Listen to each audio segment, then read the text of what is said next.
नमस्कार दोस्तों, 2020 में वर्ल्ड एयर क्वालिटी इंडेक्स जारी किया गया था, जिसमें ये बताया गया था कि कुल 106 देशों में तीसरे स्थान पर भारत है, जिसकी वायु सबसे ज़्यादा खराब है, यानी कि यहाँ पर सांस लेने में बहुत ही ज़्यादा दिक्कत होती है। दोस्तों, भारत में सबसे पहला स्थान नोएडा का है, जिसे कुल 234 पॉइंट मिले हैं, और दूसरा स्थान लोनी का है, जो कि गाजियाबाद में पड़ता है, इसे 213 पॉइंट मिले हैं। तो ये दो सबसे खराब सिटीज हैं जहां पर सांस लेने लायक नहीं है। और आपको सुनकर हैरानी होगी कि भारत में लगभग 16 से 17 लाख लोग प्रत्येक वर्ष वायु प्रदूषण के कारण मरते हैं।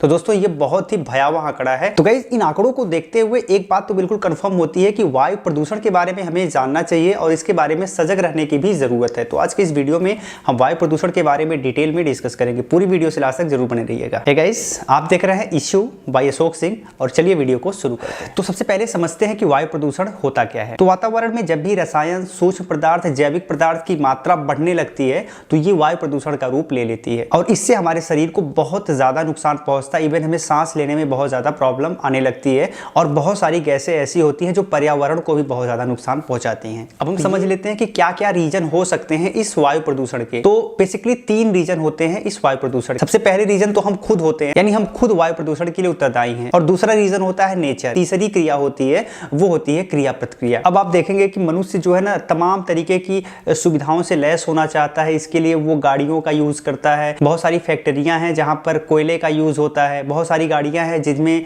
पेट्रोल और डीजल का यूज होता है। इन सारी चीजों के यूज से बहुत अलग अलग तरीके की गैसें निकलती हैं, जैसे कि सल्फर डाइऑक्साइड हो गया, कार्बन मोनोऑक्साइड हो गया, नाइट्रोजन डाइऑक्साइड हो गया, कार्बन डाइऑक्साइड हो गया। इस टाइप की बहुत सारी गैसें निकलती हैं जो कि इन्वायरमेंट में फैल जाती हैं, और ये वायु प्रदूषण का कारण बनती हैं। जो सेकंड है वो है नेचर। तो जो नेचुरल रीजन है वो ज्वालामुखी हो गया, ठीक है। ज्वालामुखी उद्गार से जो बहुत सारी राखें होती हैं, इनसे भी वायु प्रदूषित होती है। और तीसरा रीजन ये है कि जो बहुत सारे अवांछित पदार्थ वातावरण में होते हैं, वो आपस में क्रिया करके एक तीसरे पदार्थ को जन्म देते हैं, जो कि हवा के गुणवत्ता को खराब करती है। तो ये मेजरली ये 3 रीजन हैं जिनके कारण वायु प्रदूषण होता है। तो अब बात आती है कि भाई आखिर हम इसे मेजर कैसे करेंगे, अभी वायु की क्या गुणवत्ता है, इसे हम कैसे जान पाएंगे। इसके 8 मेजरमेंट होते हैं, जिन्हें हम एयर क्वालिटी इंडेक्स के नाम से भी जानते हैं। सबसे पहला PM 2.5, उसके बाद PM 10, carbon monoxide, ozone, sulphur dioxide, aluminium और लेड। तो इनके मात्रा से ये पता लगाया जाता है कि अभी वातावरण में वायु की क्या स्थिति है, जिसमें PM 2.5 और PM 10 इन दोनों की भूमिका सबसे ज्यादा होती है।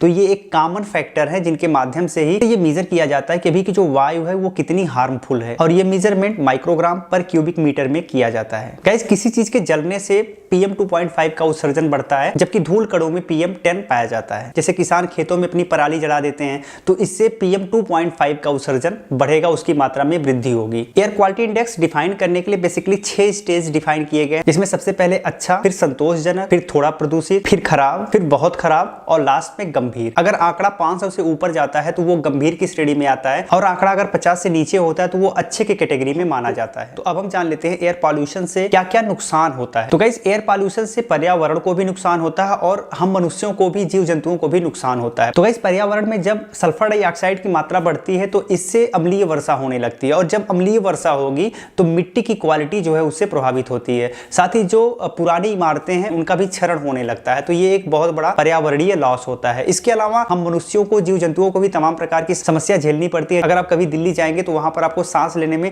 प्रॉब्लम होगी। जब आप सांस लेंगे तो लगेगा कि कुछ यहाँ पे अटका पड़ा है, ठीक है। इस टाइप की फीलिंग आती है। सांस लेने में जो समस्या होती है दीर्घकाल में, वो और बहुत सारी बीमारियों को जन्म देती है। वो बहुत सारी फेफड़ों की बीमारियों को जन्म देती है। दमा जैसी समस्या आपको हो जाएगी। इसके अलावा आपको कैंसर का भी सामना करना पड़ सकता है। इसके साथ डायबिटीज, यकृत संबंधी समस्याएं, डिमेंशिया और त्वचा रोग जैसी समस्याओं का भी सामना आपको करना पड़ सकता है। तो अब लास्ट में बात आती है कि इसका सोल्यूशन क्या है, कैसे इसे हम दूर कर सकते हैं। तो गाइस, इसका हम कुछ सोल्यूशन भी डिस्कस कर लेते हैं। तो सबसे पहला सोल्यूशन यह है कि हमको एक ऐसे तकनीक पर काम करना चाहिए जो वातावरण के अधिकतर धुएं को अवशोषित कर ले, ठीक है। साथ ही साथ हमें शिफ्ट होना पड़ेगा ग्रीन एनर्जी पर। इसके साथ जो बहुत सारी गाड़ियां हैं जो पेट्रोल और डीजल से चलती हैं, उन्हें शिफ्ट करना पड़ेगा इलेक्ट्रिक पर। कुछ हद तक CNG पर भी शिफ्ट किया जा सकता है। CNG में अपेक्षाकृत कम पॉल्यूशन होता है, तो इन पे शिफ्ट करके भी थोड़ा सा इससे बचा जा सकता है। साथ ही फैक्ट्रियों में जीवाश्म ईंधन का प्रयोग कम करके उसके जगह पे हमें वैकल्पिक ऊर्जा का प्रयोग करना चाहिए। और लास्ट पॉइंट, हमें वृक्षों को काटने से बचना चाहिए और ज्यादा से ज्यादा वृक्षारोपण करना चाहिए। तो ये कुछ पॉइंट है जिनको अप्लाई करके वायु प्रदूषण के स्तर को कम किया जा सकता है, और धीरे धीरे इसे और भी बेहतर किया जा सकता है। गाइस, वीडियो कैसी लगी कमेंट में लिख के जरूर बताइएगा।